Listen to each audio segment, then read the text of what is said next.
everyone, hope your week has been good so far. Coming up in News Generation today, young people in Ghana remember the over 200 Nigerian girls who were kidnapped a year ago. Kids in a community in the eastern region have a very interesting hobby that has been passed down generations. It's all about basket weaving. And children in Sierra Leone are back in school after a 9-month break. My name is Ifwa Kwa Harrison. Please stay with us. News Generation, supported by Cowbell with Vitamin. You know how important good nutrition is to grow up big and strong. Not only is cowbell milk enriched with 28 vitamins and minerals, it's also boosted by the 5 most important vitamins, which we call Vita-Rich. It's got vitamin A for good eyesight development. It's got vitamin C to help fight infections. It's got vitamin D and calcium to help build strong bones and teeth. It's got vitamin E to help with body protection. And it's got vitamin K for general well-being and immunity. For good health and vitality, only Cowbell with Vita-Rich puts you on the fast track.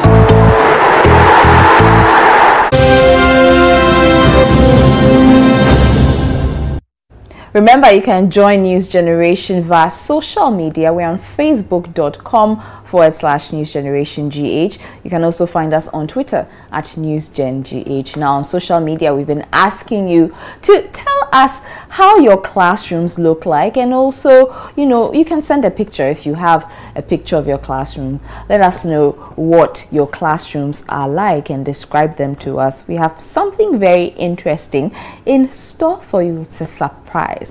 Now, 366 days. That's how long the over 200 girls who were captured in Chibok, Nigeria, have spent in slavery under Boko Haram. 1 year on, there are still no traces of where the girls are, their parents, and the whole world is worried about what may be happening to them. Some of you are equally anxious about this issue.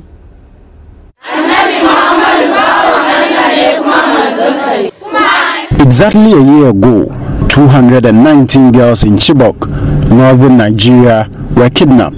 The terrorist group Boko Haram took responsibility for the abduction. Leader of the group, Abubakar Shekau, announced that many of the girls had been married off after converting to Islam. Protesters around the world have vowed to remember the girls. In Ghana, a vigil was held in their memory.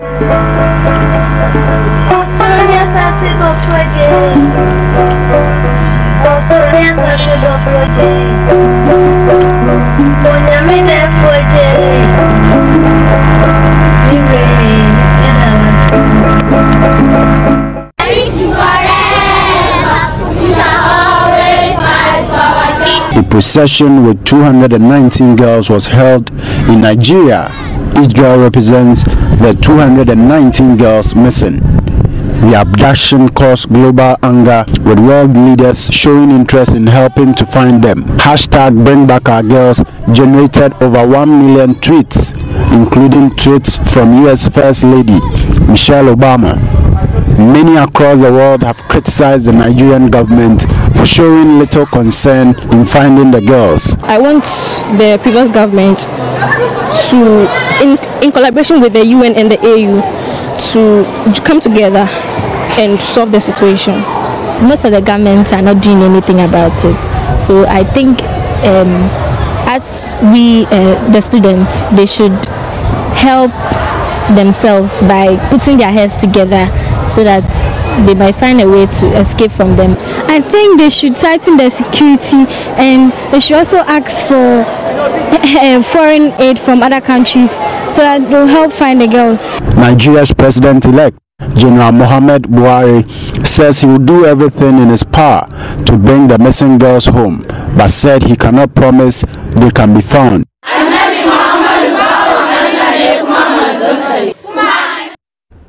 And the hashtag Bring Back Our Girls campaign is still on. Please share your thoughts about the missing girls with us on our Facebook page. Now, some students of the Kibi Senior High School, Technical Senior High School actually, have been going into the WASI exam hall 30 minutes late for each paper so far. This is because their school fees have not been paid, so the headmaster lashes them before they are allowed to write. Here's what you think about what these students have to go through.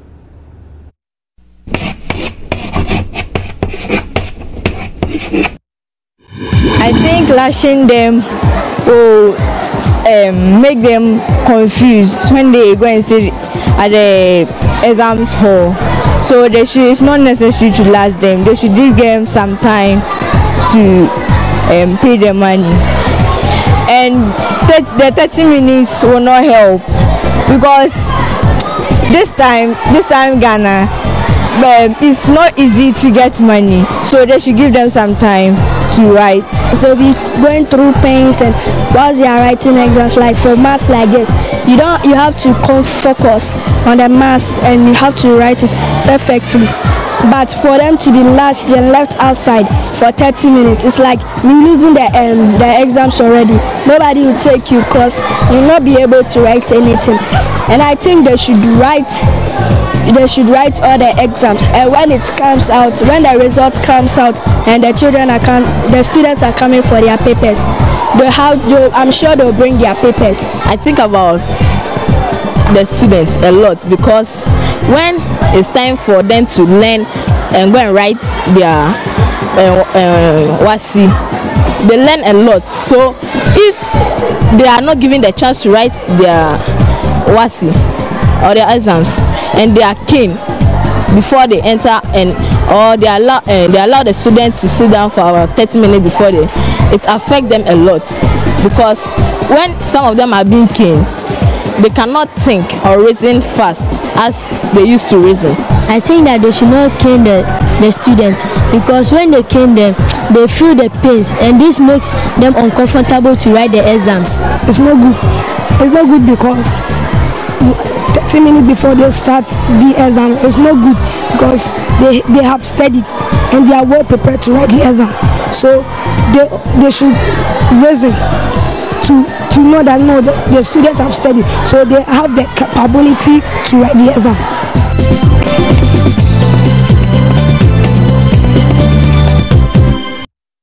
Your views on WhatsApp. Now, Ghana has received a portion of a $918 million loan from the International Monetary Fund. I'm sure you've been hearing all about it on the radio and on the news. This is a lot of money, but the country needs it because there isn't enough money to support projects. Shay tells us more. It's a kind of monetary fund that offers help to other people who need, in terms of economic help, like in terms of when you need money, can go and ask them. It's an international monetary fund that is helping Ghana with their monetary crisis. That is what some of you know about the IMF. Well, the International Monetary Fund is a large financial institution with the headquarters based in the United States of America. The IMF gives loans to countries and companies that need help.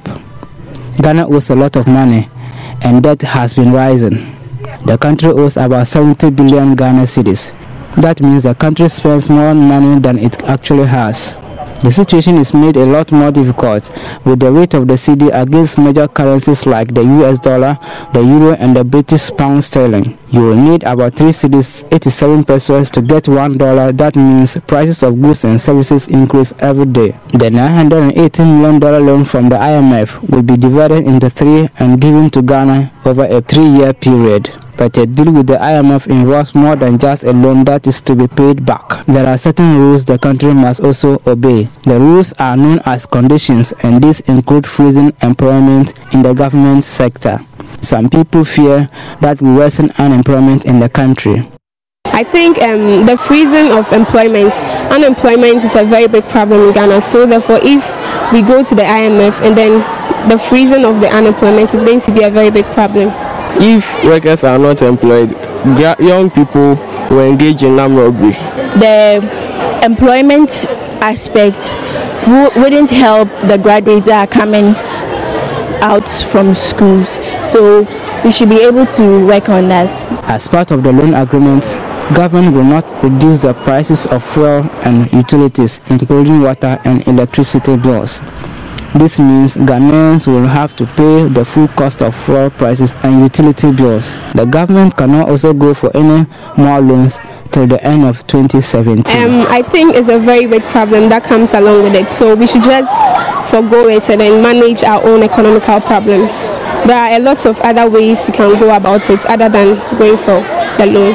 Ghana should learn to utilize her own resources in order to provide for her own needs, so that we can avoid going for this fund, because when Ghana goes for the fund, like the employment issue, like people, there will be people who have graduated and will be at home without any work to do. Well, we hope we've told you a little bit more about the IMF bailout loan that Ghana has gone in for from the International Monetary Fund. Remember, you can always share comments or ask us questions on our Facebook page. It's facebook.com/newsgenerationgh. Well, still to come, we feature a community in the eastern region where basket weaving is all the craze for the boys who live there. After this.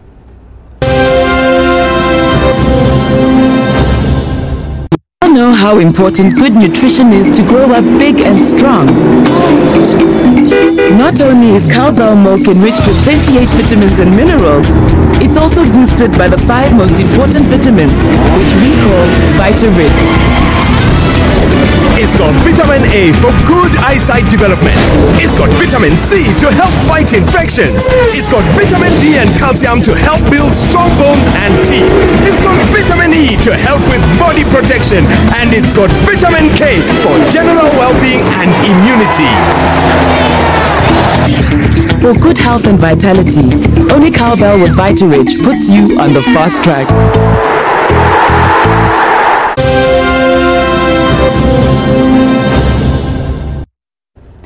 And welcome back to News Generation. Now, we feature a community in the eastern region where basket weaving is a talent the boys there cannot live without. They weave baskets of all shapes and sizes to sell.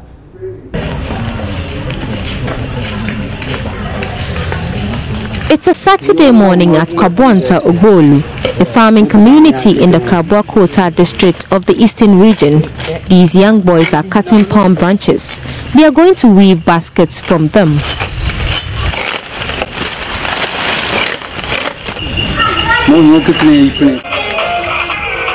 Basket weaving is a part of their upbringing.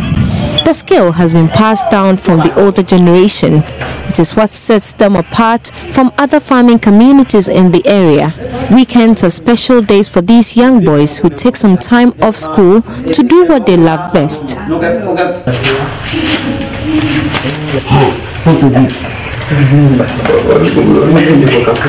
With their sharp cutlasses and knives, they slice the palm branches into smaller sizes to be able to weave the baskets. The fleshy parts of the palm branches are peeled off, leaving the hard portions. This is what they will use. The time it takes to weave a basket largely depends on the shape and size of the basket.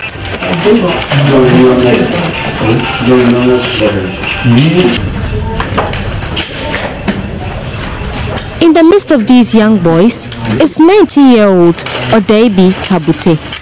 Odebi cannot talk or hear. Despite his disability, he's an expert basket weaver. He goes about his work with poise and grace. He used to go to school but dropped out of school when he was in class 4.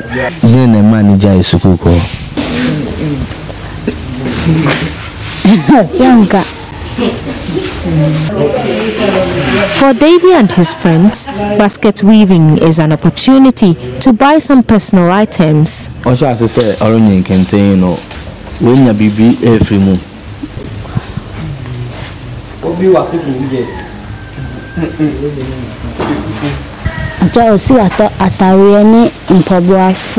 He has been able to buy shirts, footwear, pomade, and spray from the sale of baskets. 3 years and I'm starting again. I started weaving basket 3 years ago. I have benefited a lot from this art. I have bought school books and other learning materials from it. My father who taught me how they do. I use some to buy shirts and sandals. My father taught me, and he taught me 3 years ago. I just buy school uniform, sandals, and some school bags and a lot of things. Although basket weaving seems fun, there can be accidents. When you are doing, maybe knife can cut you, just like that, and the basket, the weave can also hurt you. Sometimes I get injured by the sticks. Can tell you the 1-2 boys no for one join no be ambassador with me prepare no say me na be basa on share. If you don't take care when weaving, you can sustain cuts in your palms. It can be dangerous at times. Actually, when they were on ifing, are they dangerous? I bet my proud at any time. They have learned some valuable life lessons from basket weaving. Yes, I know, baby. If you say Abrabon, they are difficult now. And the bear, I bet my band say, bet my contain to the bear, to the bear. You see, until you see time and I did. We do our things according to time, as we sometimes go to the farm and learn as well. The market women order for a specific number of baskets, so when they come and they are not ready, they get angry at times.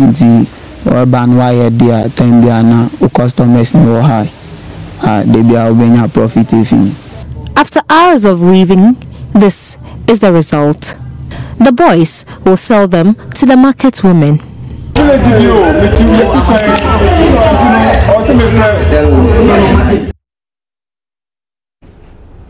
So that was Eric Jessioting's story from a community in the eastern region where the boys there, weave baskets and sell on the weekends. That looked very, very interesting. I'm gonna maybe join Eric on one of his trips there and maybe go learn how to weave some baskets. Let's now go to Sierra Leone, where pupils are back in school after 9 months. Their schools were closed down because of the Ebola outbreak. Now the pupils have had a tough task ahead as they have to make up for the time they lost in school. For 9 months, schools in Sierra Leone closed and pupils stayed home due to the Ebola outbreak.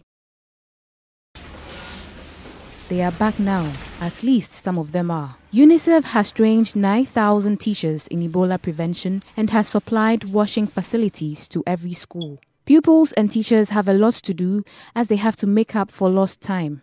It's good to be back in school, but in another way, it's not good at the same time. Because we've been sitting home for a very long time and without doing anything actually. For a long time, and this Ebola make that they postpone with exam and they expect for come with good results. It is unfair in things like that anyway. Okay, we are happy because we have sit at home for a long time now. Honestly, to be sincere, from my own part, I'm not really prepared. Sierra Leone is the last of the 3 countries worst affected by the Ebola virus to reopen schools. There's still more News Generation to come after this.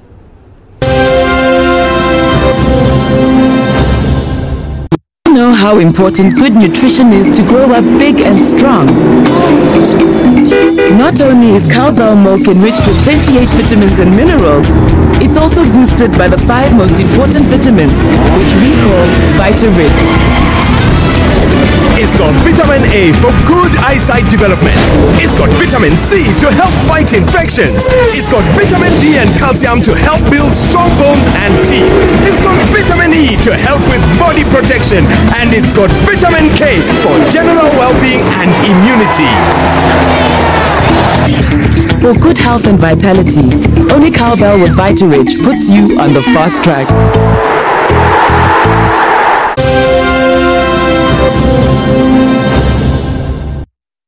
And you're welcome back to News Generation. Now we have some more stories for you on the local front, some entertainment news and some international and of course sports news. Let's have a look in News Round.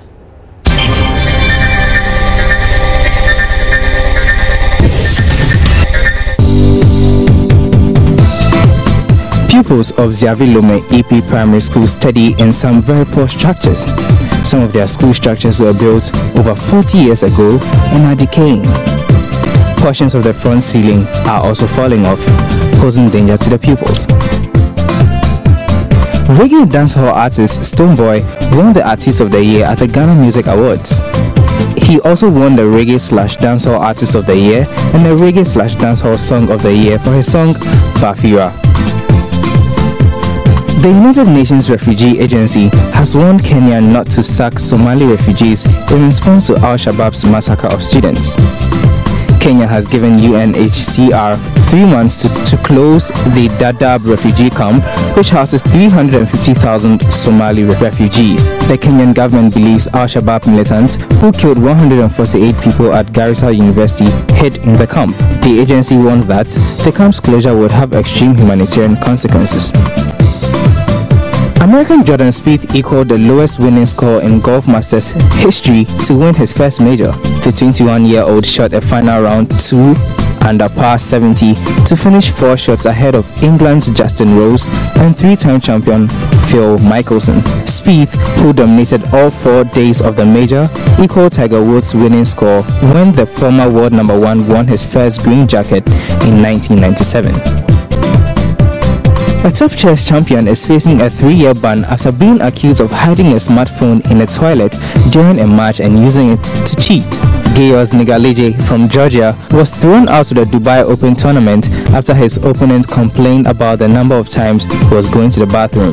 The player, who is a grandmaster of chess, was then accused of using a smartphone hidden inside the toilet roll to check his moves. Nigalije is accused of using an app on social media to test out which would be the best move to make the next and how to win. It's thought he was using the same toilet cubicle for up to 10 minutes a time. He is a current reigning national champion in Georgia and ranked 400th in the world. A specially designed Italian coffee machine is on its way to 6 astronauts at the International Space Station. The espresso maker, dubbed iEspresso, ISS standing for International Space Station, will let astronauts brew coffee, tea, or other hot beverages for those long space days.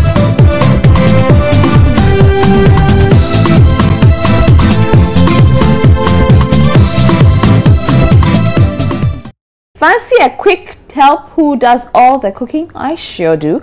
A robotic chef named RoboChef has been catching lots of attention at a tech fair in Germany. Here's why.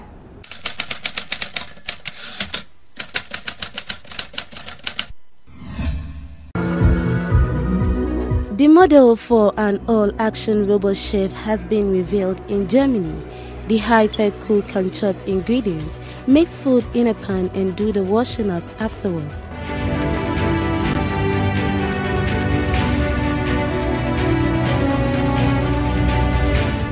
The RoboChef learns how to perform kitchen duties by capturing the movements of a human in the action of preparing a meal.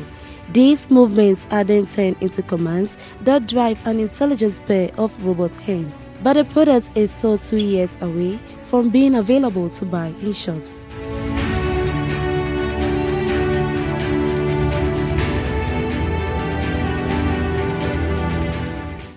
And finally, before we go, I have a message here from Chinelo Ikwankam Rosemary.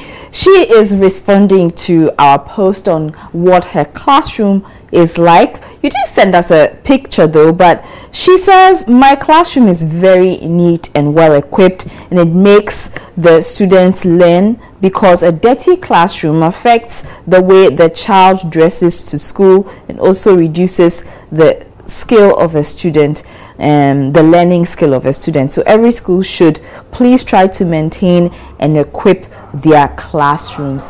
It is good. So those are just a few of your comments coming in on social media. That one is from Chinelo Ikwakam Rosemary. I hope you're doing well. Tell us, are you writing to us from Nigeria? We know we have some fans in Nigeria, but that's all time will allow us for this edition of News Generation. Until next time, have a good rest of the day. Bye. News Generation, supported by Cowbell with Vitarid.